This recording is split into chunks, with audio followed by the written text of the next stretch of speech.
Assalamualaikum warahmatullahi wabarakatuh. Halo guys, perkenalkan kami dari kelompok 6. Saya Syifa Setul Kamila dan teman saya Tanti Nurhasana. Kami akan mempresentasikan terkait organisasi internasional. Dengan judul yang kami angkat yaitu Peran Paris Agreement 2015 sebagai instrumen organisasi internasional dalam pengaturan dan penerapan hukum perubahan iklim di Indonesia. Lalu ada studi kasus yang kami angkat yaitu gugatan warga Pulau Pari terhadap PT Holcim di Swiss. Nah, teman-teman pasti bertanya, kenapa sih kita berdua mengangkat tema ini? Yang pertama, perubahan iklim memiliki dampak lintas batas atau transboundary impact, yang dimana masalah ini tidak bisa diselesaikan hanya dengan satu negara saja, tetapi membutuhkan bantuan dari negara lain. Contohnya seperti PBB. Kedua, kita belajar dari kegagalan masa lalu. Protokol Kyoto gagal karena pendekatannya yang terlalu kaku dan bersifat top down, sehingga banyak negara merasa tidak adil dan akhirnya mundur. Dan yang terakhir, urgensi penelitian ini terletak pada nasib masyarakat pesisir yang sangat rentan. Saat ini kita masih memiliki keterbatasan hukum untuk menuntut pertanggungjawaban korporasi besar tingkat nasional. Inilah alasan mengapa kita harus membedah bagaimana Paris Agreement bekerja sebagai solusi hukum global. Nah, sekarang mari kita bedah posisi Paris Agreement dalam peta hukum internasional. Perjanjian ini unik karena menggabungkan kekuatan hukum dengan fleksibilitas atau yang disebut sebagai soft law dalam hard law framework. Apa artinya? Secara prosedural, perjanjian ini mengikat negara wajib melaporkan aksi iklimnya, namun secara substantif, ia sangat fleksibel melalui mekanisme NDC atau Nationally Determined Contribution.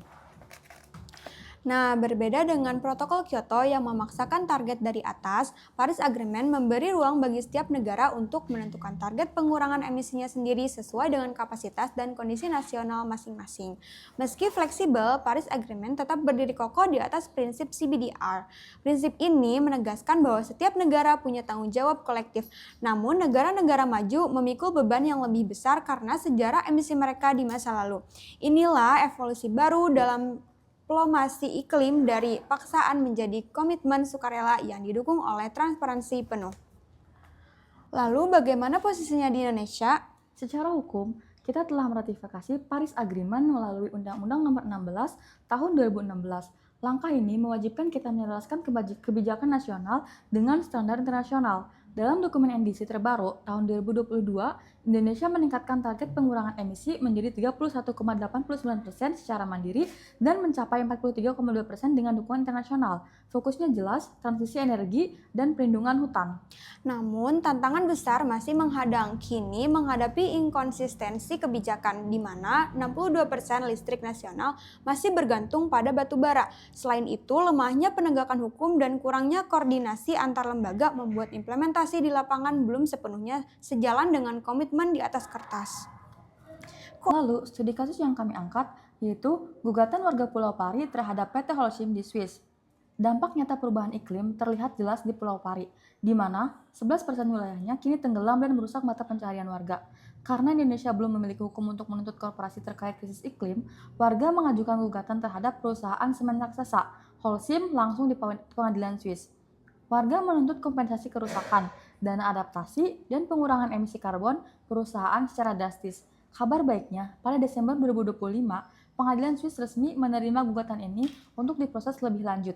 Ini adalah sejarah. Kasus ini menjadi pionir litigasi iklim global yang membuktikan bahwa masyarakat terdampak kini bisa menuntut tanggung jawab korporasi besar di kancah internasional. Oke, jadi apa intinya? Paris Agreement itu ibarat kompas global yang keren banget, tapi kompas ini nggak akan ada gunanya kalau kita nggak benar-benar melangkah di dalam negeri. Efektivitasnya bukan cuma soal tanda tangan di atas kertas aja, tapi soal seberapa serius kita mengimplementasikannya di rumah kita sendiri. Pelajaran besar dari kasus Pulau Pari adalah kita butuh taring hukum yang lebih tajam untuk korporasi penyumbangan emisi. Jangan sampai warga kita harus jauh-jauh ke Swiss hanya untuk mencari keadilan iklim karena hukum di negara sendiri masih malu-malu. Saran saya buat pemerintah, yuk buang jauh-jauh yang namanya ego sektoral. Jangan sampai kementerian yang satu semangat jaga hutan tapi kementerian yang lain masih asyik dengan batu bara. Kita juga harus dukung penuh pemerintah daerah karena mereka lah yang ada di garis depan dalam menjaga lingkungan kita. Ingat, perubahan iklim gak bisa nunggu kita selesai rapat koordinasi. Let's act now Or we'll lose it all. Nah, sekian presentasi dari kelompok kami dengan tema organisasi internasional dan mengangkat judul Paris Agreement 2015 sebagai instrumen organisasi internasional dalam pengaturan dan penerapan hukum perubahan iklim di Indonesia dengan studi kasus gugatan warga Pulau Pari terhadap PT Holcim di Swiss. Kurang lebihnya mohon maaf.